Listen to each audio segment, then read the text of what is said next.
अस्सलाम वालेकुम फ्रेंड्स। इस वक्त हमारा टॉपिक है effective beginning of the essay. अब एक तो क्वेश्चन ये पैदा हो जाता है कि बिगनिंग ऑफ द एसे वैसे ही मसला है कि उसको शुरू कैसे करें, और दूसरी बात ये है कि उसमें क्वेश्चन ये पैदा हो गया कि वो बिगनिंग हो भी इफेक्टिव। तो इसके लिए बजाय इसके पिछले लेक्चर की तरह मैं अफलातून नहीं कहूँगा, बजाय इसके कि हम लंबी चौड़ी डिटेल में जाएं, हम टू दी पॉइंट बात करते हैं कि इफेक्टिव बिगनिंग के लिए हमारे पास रूल्स क्या हैं, नंबर वन। और बिगनिंग अमूमन की कैसे जाती है, उसमें कितनी टाइप्स हैं। तो बिगनिंग के लिए टाइप्स को देख के फिर उनमें से सबसे अच्छी टाइप जो है वो हम अपने लिए चूज करेंगे। तो आइए देखते हैं कि बिगनिंग के लिए हमारे पास ऑप्शंस होते क्या हैं। तो ऐसे को हम बिगिन कर सकते हैं एक्सप्लिसिटली या इम्प्लिसिटली, या हम ऐसे को जो उसका टॉपिक है उस टॉपिक पर इमीडिएटली आ सकते हैं या टॉपिक को डिले कर सकते हैं। हमारे पास टोटल ये ऑप्शंस होती हैं। अब इन ऑप्शंस में से एग्जांपल्स देखते हैं कि एक्सप्लिसिटली और इम्प्लिसिटली कैसे ऐसे को बिगिन किया गया है, और इमीडिएट बिगिनिंग किस तरह की है, और डिलेड बिगिनिंग किस तरह की है। एक्सप्लिसिट अनाउंसमेंट यानी द वेरी फर्स्ट सेंटेंस जिसमें हम टॉपिक को एक्सप्लिसिटली एड्रेस करते हैं, उसकी एग्जाम्पल देखने से पहले मैं थोड़ा सा एक मंजर आपके सामने रखना चाह रहा हूँ। जस्ट इमेजिन कि एक साहब हैं, वो बड़े रिलैक्स मूड में हैं और बीच के ऊपर चहलकदमी कर रहे हैं। बहुत अच्छा लिबास पहना हुआ है, नफीस लिबास है, उनकी चाल ढाल और उनकी शख्सियत, उससे वकार जाहिर हो रहा है। तो इतने में एक फंकी किस्म का नौजवान आता है। वो तेजी से चलता चलता वो उन साहब के पास पहुंचता है और रख के उनकी गुद्दी में, मतलब गर्दन में एक लगाता है, और जाके सीधा उनके सीने से चिमट जाता है और कहता है, हाँ हाँ हाँ हाँ, hello uncle, how are you, आप कैसे हैं, ठीक हैं। आप फॉर श्योर समझ जाएंगे इस सारी सिचुएशन से कि अंकल का क्या हाल होगा। तो एक्सप्लिसिट अनाउंसमेंट ये इसी तरह से एकदम से अटैक की तरह होती है।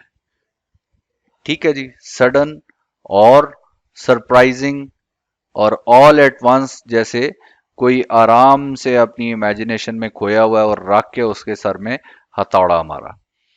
तो इसकी एग्जांपल देखते हैं।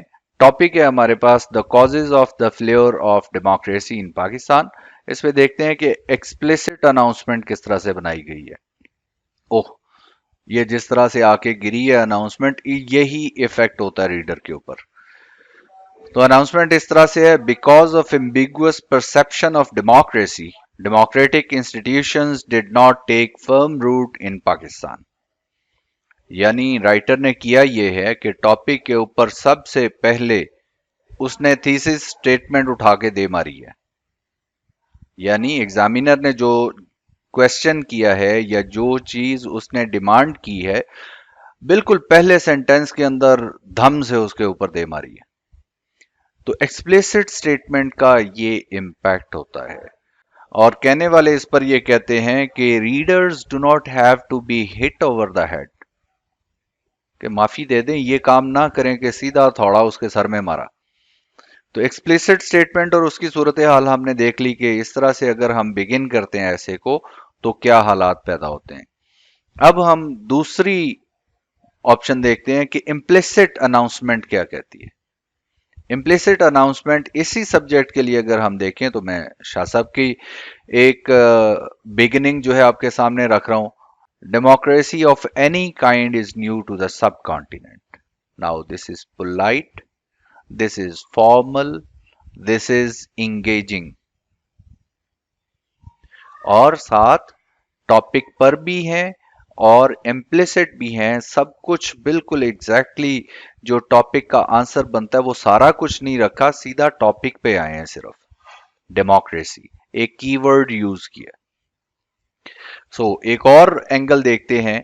एक एंगल ये हो गया या एक एग्जाम्पल ये हो गई कि इम्प्लिसिट अनाउंसमेंट में हम एक कीवर्ड यूज करते हैं और इम्प्लिसिटली टॉपिक को एड्रेस करते हैं सिंपल सेंटेंस के साथ।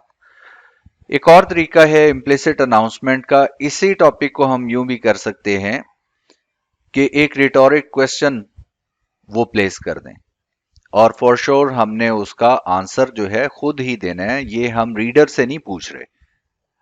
और इस तरह के क्वेश्चन का एक फायदा है कि हमारे पास एक बड़ी ग्राउंड या एक बड़ा होराइजन मिल जाता है हमें, जिसके अंदर हम डिटेल्स दे सकते हैं पैराग्राफ की। तो आप देखिए क्वेश्चन किस तरह से फ्रेज किया गया है। Do the people of the sub continent have clear conception of democracy. तो क्वेश्चन ने दो काम किए हैं, एक तो ये यकीनन इम्प्लिसिट है, दूसरी बात ये है कि ये इंगेजिंग भी है, ये हुक स्टेटमेंट का काम भी कर रहा है, और तीसरी ये बात है कि हमारे पास पैराग्राफ लिखने के लिए स्पेस क्रिएट हो गई है। बट इसका जो फ्लॉ है, ठीक है, वो फ्लॉ क्या है, इसकी खामी क्या है, ये तरीका इतना घिस-पिट चुका है, इतना पुराना हो चुका है कि रीडर इसको देखते साथ ही या तो फ्रस्ट्रेट हो जाता है या एनॉय हो जाता है या इट इज लाइक्स इट, यार बहुत हो गई है ये फैशन, मैंने बहुत देख लिया हुआ है। ठीक है, सो इसको यूज करना मैं रिकमेंड नहीं करता हूं। अच्छा, नेक्स्ट हम देखते हैं कि हम एक और तरीके से इम्प्लिसिटली अपने सब्जेक्ट को अप्रोच कर सकते हैं, और वो क्या है, हम कोई कोटेशन दे दें या उसकी जगह पर हम कोई डेफिनेशन दे के स्टार्ट कर लें। बट इसमें भी वही हालात हैं, ये तरीका इतना घिस पिट चुका है, जैसे कोई भी बंदा आप में से आउटडेटेड फैशन जो है वो अडॉप्ट नहीं करना चाहेगा। इसी तरह से ये आउटडेटेड हो चुका हुआ है, घिस पिट चुका हुआ है। तो डेफिनेशन से या किसी कोटेशन से स्टार्ट करना ये बहुत पुरानी बात होगी, अब इसकी जान छोड़ दें। और इसमें एक और खराबी होती है कोटेशन के अंदर। कोटेशन में हम कीवर्ड से कीवर्ड मैच करके कोटेशन लिख देते हैं, लेकिन उसमें प्रॉब्लम ये हो जाती है अक्सर औकात के जो हमारा टॉपिक है, जो हमारा टाइटल है, उसको वो कंप्लीटली जस्टिफाई नहीं करती कोटेशन। एक आध कीवर्ड मिलता जुलता तो होता है, लेकिन पूरी कोटेशन जो है वो कहीं ना कहीं शायद कंट्राडिक्ट कर रही होती है हमारे टॉपिक के साथ। एज अ रिजल्ट हम वहां पे सेंसिबल बंदे की बजाय नॉनसेंस होके अपीयर होते हैं। तो एक इसकी खामी और ये है, even if you find a very good quotation कि वो आपके टॉपिक को जस्टिफाई भी कर रही हो, तो फिर भी इसको इस्तेमाल करने के लिए मैं सजेस्ट नहीं करता इस टेक्निक को, क्योंकि ये बहुत घिस-पिट चुकी है, बहुत पुरानी हो चुकी है। अब एक्सप्लिसिट और इम्प्लिसिट अनाउंसमेंट हमने देखी, अब देखते हैं जनाब कि इसका नतीजा क्या निकला, कि एक्सप्लिसिट और इम्प्लिसिट अनाउंसमेंट के नतीजे में क्या होता है। तो एक्सप्लिसिट अनाउंसमेंट हमने देखा कि वो हथौड़े की तरह जाके सर में लगती है।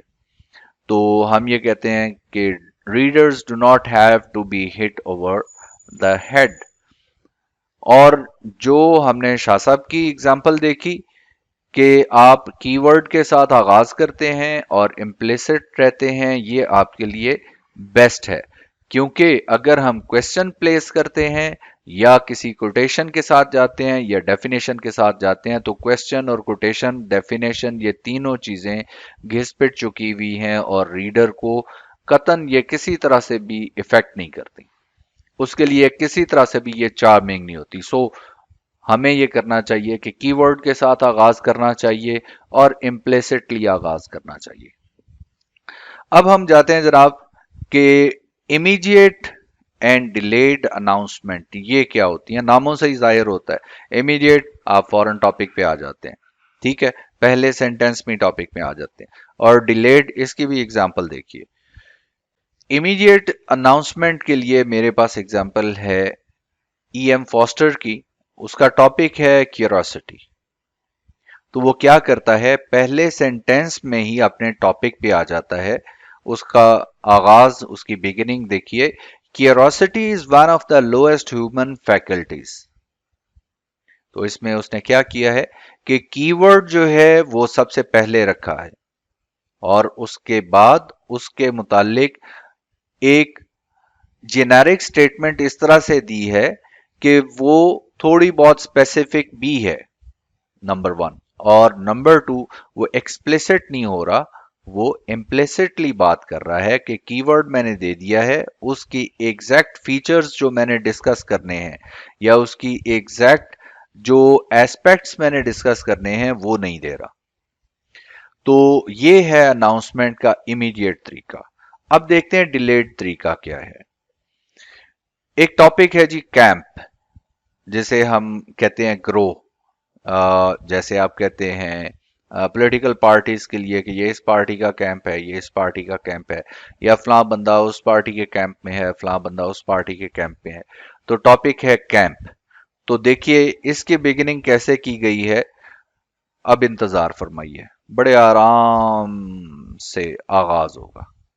ठीक है, जैसे ये हमारा टेक्स्ट अपीयर हुआ है, आहिस्ता आहिस्ता बैठे हैं, सो जाएं, कॉफी पी लें और फिर इंतजार फरमाएं कि टॉपिक कब आता है। इसको हम कहते हैं डिलेड अनाउंसमेंट। जरा पढ़ के देखिए ये कितनी डिले हो रही है और क्या हो रहा है। Many things in the world have not been named, and many things, even if they have been named, have never been described.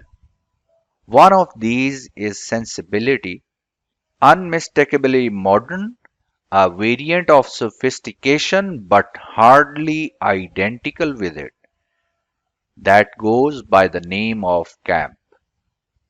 अब आप देखिए कि 50 अल्फाज लिख लेने के बाद जो दाएं बाएं की हाँक रहे हैं, इधर उधर की मार रहे हैं जिसे हम कहते हैं, उसके बाद जाके उसने एंड ऑफ द सेंटेंस पे जाके जो कीवर्ड है वो इस्तेमाल किया है।